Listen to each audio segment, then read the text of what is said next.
How many times I haven't been able to run? 2 heart surgeries, multiple knee surgeries, and after every knee surgery, they say you're not gonna run again.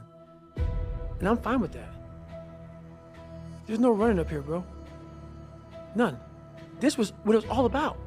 That's what they lost. What if you can't run? Give a fuck. It was never about running. Why do you think I run? It's the worst thing. I hate doing it more than anything. Hence the willpower. Think about it. Every day I wake up, I don't just run a mile, 2 miles. It's the one thing I hate the most to do, and I do it like I love it. 250, 60, 70, 300-mile runs at one time, no sleep. And every step, when I get to the, think about this, I get to the fucking start line, cussing at Jennifer. Why the fuck am I here? I hate this shit. After 70-some hours of running, every fucking question I ever had is answered. Every question I had is answered. I cap success. People go, what do you mean you cap success?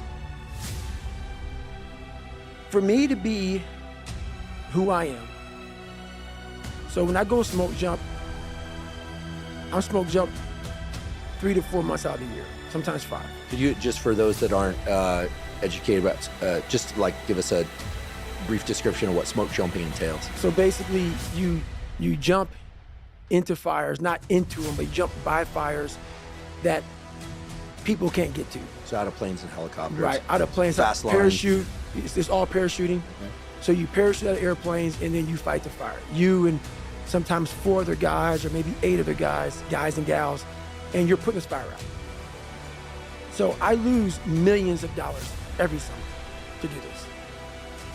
It blows people's minds. Why the hell are you doing this? And you're breathing soot. I'm breathing soot, knees are jacked up, hitting the ground, hurting, whatever. Talking to normal people, they'll never get it, so I don't even explain it to them. But this is why I call cap success. I'm talking financial success. For me to continue having that willpower, the second I just become a speaking monkey, travel around and speaking gigs 12 months out of the year, put camps on, do this, put on lectures, get supplement lines and do this and write more books and shit. I've ruined the exact thing I worked on my entire life. And while I didn't know it until today, but something always told me, this is a very, very, very perishable skill, this willpower that you have, because I do have a willpower that I have never seen in anybody in my life. It is a haunting force that just keeps me going. And I know that that is my strength.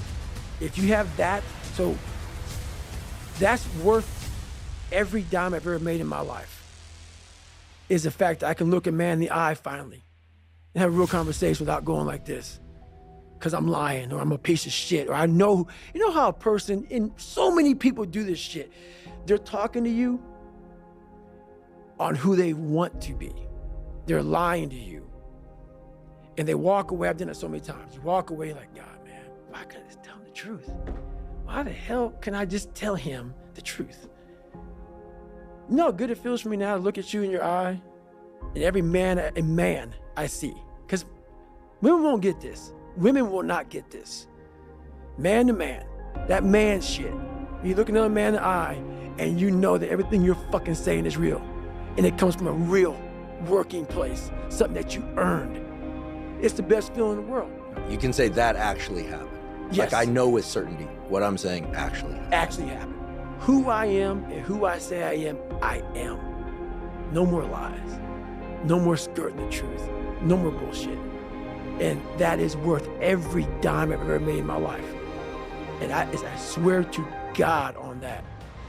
Every dime I've ever made in my life, building who I built, so I cap success, because I know that if I ever go 12 months out of the year and don't put every day I'm going at it, but several months out of the year, I go right back to ground zero.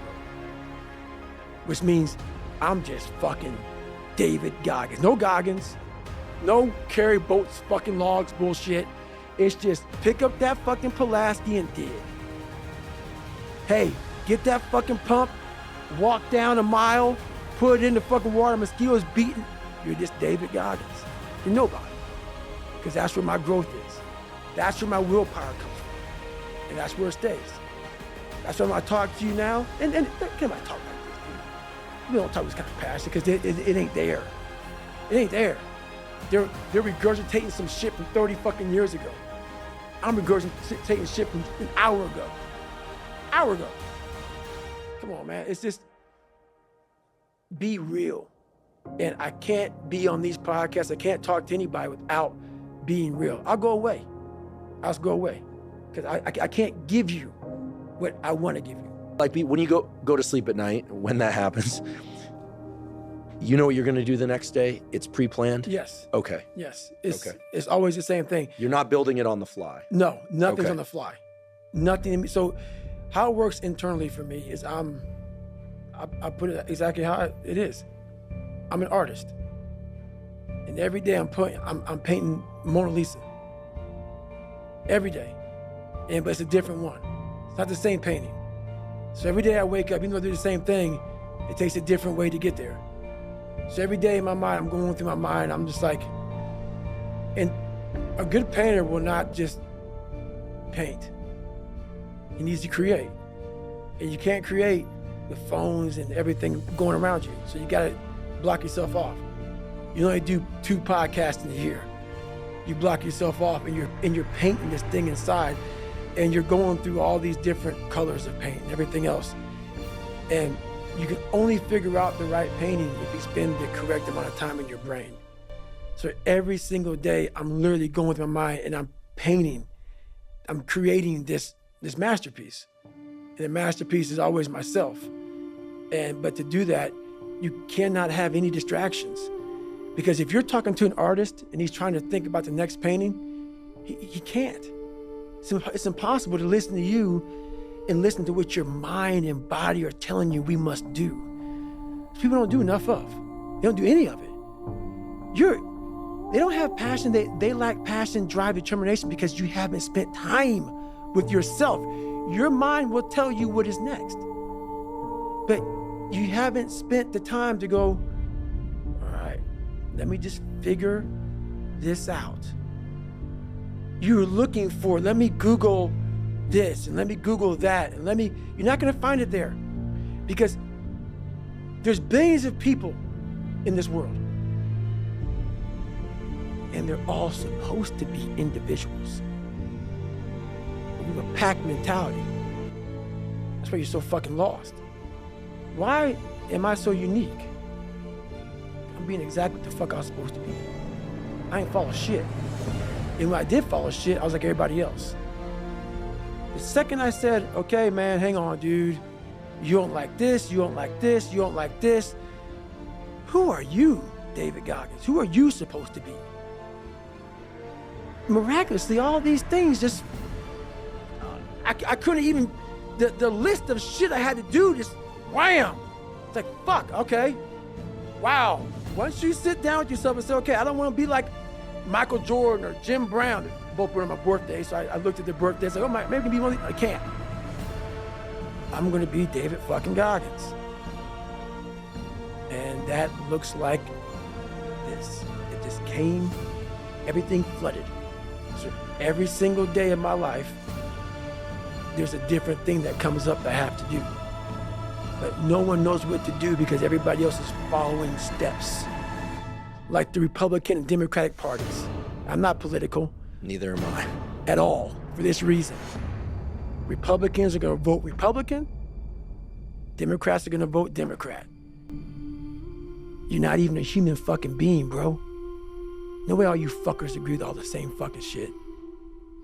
And I know I don't. So once you figure out yourself and who you are, all the answers come. So every night, a different painting is being painted. And it's a beautiful painting for myself. I'm like, okay, that's it. It may look the same to most motherfuckers, but the end result is very fucking different. That's why my lounge, if you look at what I've done in 49 years, it's more than most people ever do in their life because they were a race car driver. That's what they did. They drove a fucking car. It's great. I was all kind of shit. Because that's exactly what the painting was saying to do. What the mind was saying to do. It wasn't saying just drive a car, so then that race car driver know what the fuck to do. Like, he retires from being a race car driver, and they're lost. You go, how are you still, I don't get it. Dude, you're never gonna fill your list, but you just never found your list. Because it never was presented in front of you because your head was cluttered with shit. Because you never just stopped for lots of minutes, lots of years, and just said, all right, it's me and you. Let it go. And it just, bam, it's right there. Right there.